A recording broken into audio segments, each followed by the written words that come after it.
अच्छा, जैसा military courts का मामला है बैरिस्टर कील साहब, इस पे अमेरिका ने, बरतानिया ने, यूरोप ने बड़ी खुलकर तनकीद की है और हमारे भी कुछ मतलब मुआहदे ऐसे हैं, जिस तरह अगर मैं GSP प्लस स्टेटस की बात करूं, जहाँ पे जाके हम भी कहीं खुदा न खास्ता पाबंदियों का सामना तो नहीं कर सकते।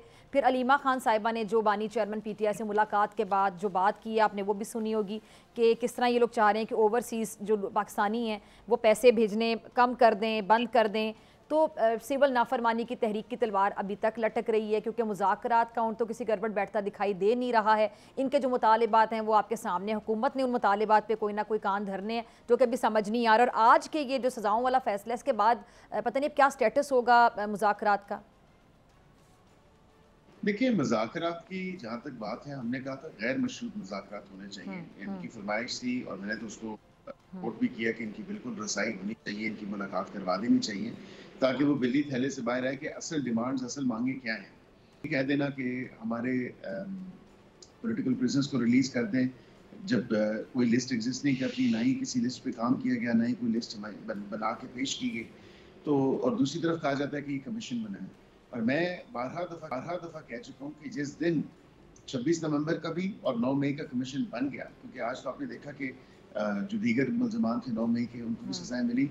जिस दिन 9 मई का और 26 नवंबर का कमीशन बना, ये पार्टी और इसकी लीडरशिप सर छुपाती फिरेगी, किसी को मुंह दिखाने के काबिल नहीं रहेगी। क्योंकि जिस तरह इन्होंने स्टेट रिसोर्सेज का इस्तेमाल किया 26 नवंबर में और अपने ही लोगों को ईंधन के तौर पे इस्तेमाल करते हुए उनको ढाल बनाया और फिर यहाँ पे लेके आया, फिर याद में यारों मददगार छोड़ दिया और खुद रफू चक्कर हो गए। इसी तरह 9 मई के भी हवाले से लोगों को इश्तियाल दिलवाया, लोगों को निकाला। एक केयरफुली प्लान्ड कैंपेन थी, एक केयरफुली क्यूरेटेड ये अटैक्स थे जो फौजी तनसीबात पे किए गए, मिलिट्री इंस्टॉलेशन पे किए गए, शोधा के मुजस्मों को मिसमार करने की जो हरकत की हैं, वो तमाम तर आपके सामने है। ये कोई ऐसी बात तो नहीं थी कि किसी फिल्म की शूटिंग हो रही हो और ये लोग तमाम तर एक्टर्स बने हों, ये तो नहीं है बात। 9 मई एक बड़ा अफसोसनाक वाक़या है, आपने भी देखा, हमने भी देखा। वो एमेच्योर वीडियोस के थ्रू सब कुछ नज़र आ रहा है और जो लोग जहाँ प्रेजेंट हैं, AI पे तो उसमें कोई बात नहीं है। लेकिन उसके साथ ही इनकी डिमांड थी CCTV सामने रखें, वो भी CCTV सामने भी आ गए कि CCTV में भी आप बिल्कुल आ रहे हैं कि आप लोगों ने जो GHQ पे हमला किया, जो जिन्ना हाउस के जो दीगर फैसलाबाद में या मियाँ वाली में एयरबेस पे या जहाँ आप लोग गए, वो तमाम तर मकामात पे नजर आ रहा है। तो इससे तो छुपा नहीं जा सकता, लेकिन इसका ये कोई असर नहीं आएगा। मैं बिल्कुल आपको ये वाज़ेह तौर पे बता दूं कि पाकिस्तान किसी किस्म का भी पाकिस्तान पे कोई प्रेशर नहीं है। पाकिस्तान हर किस्म का प्रेशर सस्टेन करेगा। ये हमारा अंदरूनी मामला है और ये वो पार्टी है जो कहती थी कि बैरूनी मुदाखलत, तो अब ये बैरूनी मुदाखलत करवाने के लिए क्या क्या नहीं कर रहे, ये भी अवाम को और कौम को देखने की जरूरत है। अच्छा और बैरिस्टर साहब, यहाँ पे जी आप मुकम्मल कर लें। जी जी बिल्कुल उस पे टच अपॉन जी जी उसमें जिक्र आया प्रेस रिलीज में कि ICCPR का आर्टिकल 14 है। आर्टिकल 14 के 17 जुज हैं, 7 जुज हैं, और ICCPR का रिव्यू अभी रिसेंटली, क्योंकि हर 4-5 साल बाद होता है, तो 4-5 साल जब कंप्लीट हो गए और ये मिलिट्री कोर्ट्स, मैंने प्रोग्राम के शुरू में भी आपको बताया, जिन मिलिट्री कोर्ट्स में मुख्तलिफ सालों में 18 से लेके 19 से लेके 20 से लेके 21 से लेके 22 तक जिनको मिलिट्री कोर्ट्स में सजा सिविलियंस को दिलवाई गई या दी गई इमरान खान साहब के दौर में, तो ये भी उसका हिस्सा थे उस रिव्यू में। और हमने तमाम तर जो चीज़ें हैं उसको सेटिस्फाई किया।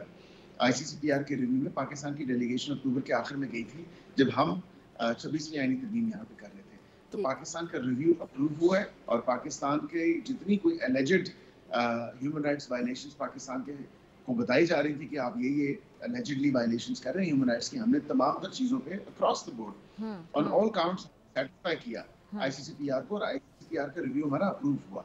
यहाँ पे एक बात आखिरी बहुत जरूरी है कि जिस ICCPR के आर्टिकल 14 का हवाला दिया जा रहा है उसमें 7 जुज हैं, वो तमाम तर जुज जो हैं वो कंप्लीट हैं। इवन के कोर्ट्स में भी अगर ट्रायल हो तो फिर भी उसमें भी कंप्लीशन होती है। वकील की फराहमी है, फैमिली वालों को मिलने की इजाजत है, एविडेंस की कॉपी फराहम की जाती है बिल्कुल, और उसमें जो बाकी नेसेसरी लीगल प्रोविजंस हैं और लीगल प्रोसेसेस हैं उनको मलूज़े खातिर रखा जाता है। तो तमाम तर फेयर ट्रायल के तकाजे, ड्यू प्रोसेस के तकाजे वो पूरे हैं। एंड ओवर एंड अबव आपको ये भी बता दूं कि इसके बाद उनको अपील का भी हक है जो कोर्ट ऑफ अपील में होता है, फिर मर्सी पिटिशन है जो कि आर्मी चीफ साहब के पास जाती है, اور اس کے بعد یہاں پہ یہ بھی ہے کہ سائملٹینسلی اگر یہ سمجھتے ہیں کہ ان کا کوئی آئینی یا قانونی جو ہے کوئی وائلیشن ہوئی ہے کسی رائٹ کی کسی حق کی, تو اس کے لیے over and above all of this یہ جوڈیشل ریویو میں بھی جا سکتے ہیں, سپریم کورٹ اور ہائی کورٹ. تو یہاں پہ تو اتنے ایوینیوز موجود ہیں. رانا ثناءاللہ صاحب نے بھی ایک بات کی, رانا ثناءاللہ صاحب نے کہا کہ جی اگر امریکہ بانی چیئرمین پی ٹی آئی کی رہائی کی بات کرتا ہے تو پھر ہم بھی عافیہ صدیقی کی رہائی کی بات کر سکتے ہیں ان کے مطالبے پر. قانونی طور پہ اگر دیکھا جائے یہ کتنا پاسبل ہے, کس حد تک ممکن ہو سکتا ہے؟ یہ بالکل ممکن نہیں ہے. یہ ایک سیاسی بیان تو ہو سکتا ہے لیکن حقیقت میں اس کا کوئی حقیقت سے تعلق نہیں ہے, اور اس کی وجہ یہ ہے کہ یہ رانا ثناءاللہ صاحب نے بیان دیا ہے. جی بالکل, میں یہی کہہ رہا ہوں کہ حقیقت میں اس میں کوئی صداقت نہیں ہے. سیاسی اسٹیٹمنٹ تو ہو سکتی ہے, اور میں نے آپ کو بالکل رانا صاحب کیونکہ ہمارے بڑے ہیں اور نہایت قابل احترام ہیں, سیاسی اسٹیٹمنٹ تو ہو سکتی ہے بیکاز میں بس یہ تھے ایک وکیل ہونے کے ناطے, ایک قانون دان ہونے کے ناطے, ایک قانون کا طالب علم ہونے کے ناطے میں یہ نہیں سمجھتا کسی کے بھی اگر کیسز ہیں جس طرح میاں نواز شریف صاحب پہ بھی مریم صاحبہ پہ بھی کیسز تھے, دیگر پارٹی کے لیڈران پہ, رانا صاحب پہ خود جو کیس تھا تو وہ اس کی بھی دیکھ لیں کہ قانون اور آئین کے مطابق عدالتوں نے ریلیز کیا, عدالتوں میں انہوں نے فائٹ آؤٹ کیا اپنا تمام تر کیس, اور عدالتوں نے ہی اپنی بے گناہی جو ہے وہاں پہ ثابت کی. تو یہ کوئی ڈیل یا ڈیل والا جو ہے معاملہ یہ نہیں ہو سکتا.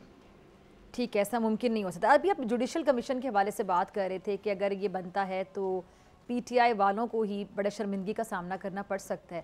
تو یہ بیرسٹر صاحب بڑا زور دے رہے ہیں پی ٹی آئی والے بار بار اس بات پر کہ جی جوڈیشل کمیشن بننا چاہیے 9 مئی پہ بھی 26 نومبر پہ بھی. تو ان کو اتنا کانفیڈنس یا اعتماد کس بات پر ہے کہ اگر کمیشن بن جائے گا, کمیشن کا قیام عمل میں آ جائے گا تو شاید پی ٹی آئی والے جو سرخرو ہو جائیں گے؟ سبسکرائب کریں اور بیل دبائیں تاکہ کوئی خبر رہ نہ جائے.